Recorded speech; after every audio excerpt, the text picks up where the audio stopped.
You bought the hardware, but the company still controls it. The machine may still function physically, but software decides whether you are allowed to use it. HP's own disclosures spell it out. HP Plus requires an HP account, an internet connection, and original HP ink for the printer's lifetime once activated. Standard models use dynamic security measures and periodic firmware updates that can block cartridges that previously worked. Your printer is not broken, it is being held hostage by code, and the story of how firmware took control begins with a business model that made ink worth more than the machine itself. In the 1990s, owning a printer meant just that, owning it. HP's DeskJet and early inkjet models sat on desks across homes and offices, ready to print without interference. Cartridges could be swapped out for third-party refills or even topped up with a syringe. The printer did not care. Firmware, if it existed at all, handled nothing more than aligning the print head or reporting a jam. Everything else was mechanical. If you ran out of ink, you could refill the cartridge, pop it back in, and keep going. No error screens, no warnings, no remote checks. Refill kits were sold at every office supply store. High school students and small businesses alike stretched every drop of ink, sometimes running a single cartridge for months with a few dollars worth of bottled refill. Generic brands flourished. For a while, the only real limit was your willingness to get your fingers stained. Manufacturers made their money selling hardware, big boxy printers that could last for years. The real cost came up front. Ink was an afterthought, not a subscription. The idea that a printer might refuse to work because it did not recognize a cartridge or because it was not connected to the internet would have sounded absurd. The machine's only job was to print what you told it to, using whatever ink you put in. There was no account to create, no software lockouts, no secret rules buried in a license agreement. If you wanted to keep your printer running with off-brand supplies, nothing stood in your way. That is what ownership looked like. A tool you controlled, not a service you rented. This freedom was not just a technical detail, it shaped how people thought about buying technology. The printer was yours, not a managed endpoint in someone else's network. This era did not last. As the years went by, the business logic shifted. The real money was not in the machine anymore, it was in the ink, and that shift would change everything about what it meant to own a printer. Ink is not just a consumable, it is the business. HP's own financial reports lay it out in black and white. In 2019, the company's printing division brought in $5.1 billion in operating profit. Nearly two-thirds of that profit, 63%, came from supplies like ink and toner, even though those supplies accounted for just 37% of the division's revenue. The hardware, the actual printers, barely break even or are sold at a loss. The real money comes after you have unboxed the machine and started buying cartridges. Industry analysts have a term for this: install base monetization. The more printers out there, the more locked-in customers HP can count on for repeat cartridge sales. Internal strategy slides talk openly about supplies attach rate, how many cartridges each printer owner buys per quarter. For high-volume office models, HP set a target of 1.8 cartridges every 3 months, well above the industry average. The goal is not just to sell you a printer, it is to make sure you keep coming back for ink at a price HP controls. This is not a side effect of new technology, it is the core business logic, spelled out for investors and Wall Street. The margins on ink are staggering, over 70% compared to 15 to 20% on hardware. That is why the entire design of the modern printer revolves around protecting the ink stream. If a third-party cartridge cuts into that flow, or a refill kit lets you sidestep the system, the business model takes a hit. HP's investor slides do not mince words. The company's future depends on keeping the supply chain closed and the revenue predictable. So when firmware updates start blocking generic cartridges, or when a printer refuses to work without an HP branded chip, it is not a technical glitch. It is a calculated move to protect a profit engine. The machine on your desk is just the front door. The real product is the stream of ink, metered and controlled with a margin that would make oil companies jealous. This is the logic that drives the next wave of technical enforcement, the software and firmware rules that decide what your printer will and will not let you do. On April 27, 2021, HP unveiled HP Plus, a so-called upgrade that turned the simple act of owning a printer into something entirely different. The press release called it a cloud-based printing solution, but the fine print spelled out the real deal. To activate HP Plus, users had to create an HP account, keep their printer connected to the internet, and agree to use only original HP ink for as long as the printer lived. That is not a suggestion, it is a contract. This is not just a new feature, it is a shift from selling a product to selling a permission slip. HP Plus activation flips a hardware purchase into a subscription backed by software enforcement. The printer you just bought can refuse to work with third-party cartridges, no matter how identical they are to the originals. The lifetime guarantee is not about supporting the customer, it is about locking them in. If you ever try to use a non-HP cartridge, HP reserves the right to revoke the guarantee and disable the HP Plus benefits.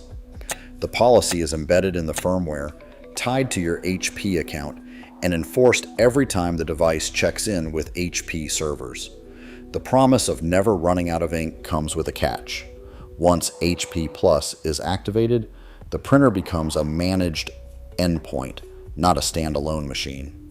Every print job, every cartridge swap, every firmware update is monitored and controlled from the cloud. The business model is no longer about selling you a tool, it is about keeping you on the hook for supplies. The line between ownership and rental gets erased. What used to be a simple household device is now a node in HP network, and the rules can change at any time, with or without your consent. Inside every modern HP printer, firmware stands guard over what used to be a simple process, putting ink on paper. This is not just software that manages print jobs or checks for paper jams. It is a gatekeeper, loaded with routines designed to interrogate every cartridge before a single page is allowed through. The core of this system is called dynamic security. It works by checking for a cryptographic chip embedded in each cartridge. When you install a new ink tank, the firmware demands a digital handshake. Does this chip carry a signature issued by HP? If the answer is no, or if the signature does not match what the firmware expects, the printer refuses to print. The error message is blunt: cartridge not recognized. But the checks do not stop there. With each firmware update, HP can push new revocation lists directly to the printer. These lists act like a blacklist, serial numbers or chip IDs that have been flagged, often because they come from third-party refillers or remanufacturers. A cartridge that worked last week can be silently disabled overnight. One update, and your supply drawer turns into a pile of useless plastic. HP's own documentation spells it out. Standard printers are intended to work only with cartridges using a new or reused HP chip or circuitry, and periodic firmware updates can block previously working cartridges. The repair community has spent years reverse engineering these systems. Their findings are clear: the firmware does not just check for a valid HP chip once. It checks every time you print, and it can pull new rules from the cloud anytime the printer connects to the internet. Even if you manage to clone a chip, a future update can revoke its access. In some cases, HP has stated that if non-HP ink is detected, it reserves the right to block HP Plus features and revoke the so-called lifetime guarantee. This is not a technical accident, it is a deliberate architecture, one that gives HP remote authority over your machine long after you bought it. The goal is total control over supplies. The printer is no longer a neutral tool, it is a managed device, programmed to enforce a business model, not your needs. For anyone who remembers when a printer simply printed, this is a rude awakening. Ownership in the age of firmware is only as real as the permissions the manufacturer decides to grant. On August 11, 2023, a headline from Reuters cut through the technical fog. A federal judge had allowed claims to proceed against HP, accusing the company of using firmware to disable scanning and faxing when ink ran low. The lawsuit was not about a glitch or a one-off bug. It was about a pattern written right into the code. Parents and small business owners found themselves locked out of basic functions, not because their machines were broken, but because the software decided they had not bought enough ink. The complaint spelled it out. HP's firmware checks the ink level, and when it drops below a certain threshold, the printer blocks scanning and faxing, even if you are not trying to print a single page. The judge's order did not mince words. The claim was specific enough to survive a motion to dismiss, opening the door for expert testimony on how the code actually works. For families trying to scan a school form or send a fax without buying a new cartridge, the cost was not just frustrating. It was enforced by design. This was not theory or speculation. Court documents described how the low-ink firmware guard was introduced in a November 2023 update. The feature did not just nudge users toward HP-branded ink, it made alternative cartridges, and sometimes the entire device, functionally useless for anything but printing. HP argued that the lockout protected the print head, but the effect was clear. The machine would withhold features until the owner paid up. In the eyes of the law, the question became whether a company can use software to turn a tool you own into a recurring bill. For anyone who thought a printer was just a machine, the courtroom now treated it as a contract, enforced line by line in firmware. Sticker shock does not begin to cover it. HP ink can cost more than $80 per ounce, rivaling luxury perfume, far outpacing fine whiskey, and leaving gasoline in the dust. For most people, the first time they realize this is at the checkout, staring at a box that looks like it should cost $10, not half a tank of gas. But the price is only the opening move. The real pain sets in when you try to escape. Want to cancel HP's instant ink plan? You cannot do it from the printer or even the app. You have to contact support, wait in a queue, and hope your request is not lost in the shuffle. If you try to swap in a cheaper cartridge, the firmware's digital bouncer steps in. Cartridge not recognized. Every step is friction by design. Cartridges are chipped, firmware is updated automatically, and any attempt to refill or reuse is met with a warning or a flat-out lockout. The numbers tell the story. HP's own financial disclosures show supplies like ink are the profit center, with margins that dwarf the hardware. The printer is a loss leader, bait for a recurring bill you cannot predict or control. Once you sign up, you are not just buying ink. You are buying into a system that can change the rules at any time, leaving you on the hook for whatever price HP decides to set next. This is not just an inconvenience. It is a business model built to extract as much as possible from every user for as long as possible, with as little escape as possible. The outrage is not just about the price. It is about the feeling that ownership has been replaced by a toll booth, one firmware update away from moving the goalposts again. The backlash didn't stop at angry reviews or user forums. Lawmakers and regulators started taking notice.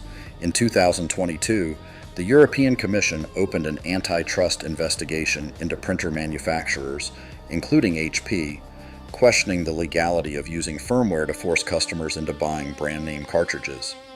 The probe pulled back the curtain on dynamic security and HP Plus, demanding to know why printers could reject third-party ink and why cloud-linked accounts were suddenly mandatory for basic functions. HP's official response leaned on claims of intellectual property and quality assurance, but the inquiry was clear. Is this protection, or is it lock-in? Across the Atlantic, the fight took a different shape. In the United States, state legislatures in Massachusetts, New York, and California introduced right-to-repair bills aimed directly at practices like these.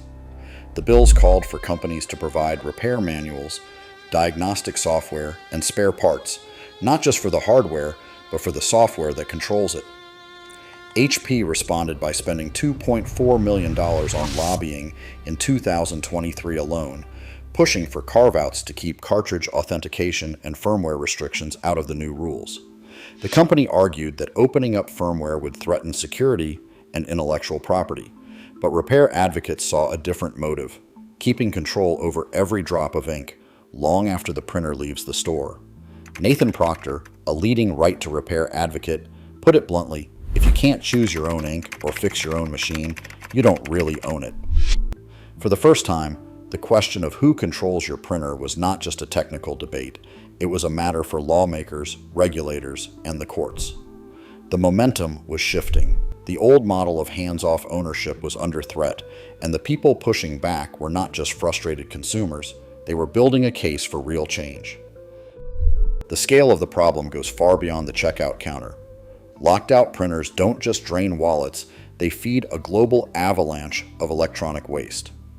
In 2021, the World Health Organization reported that the world generated 62 million tons of e-waste.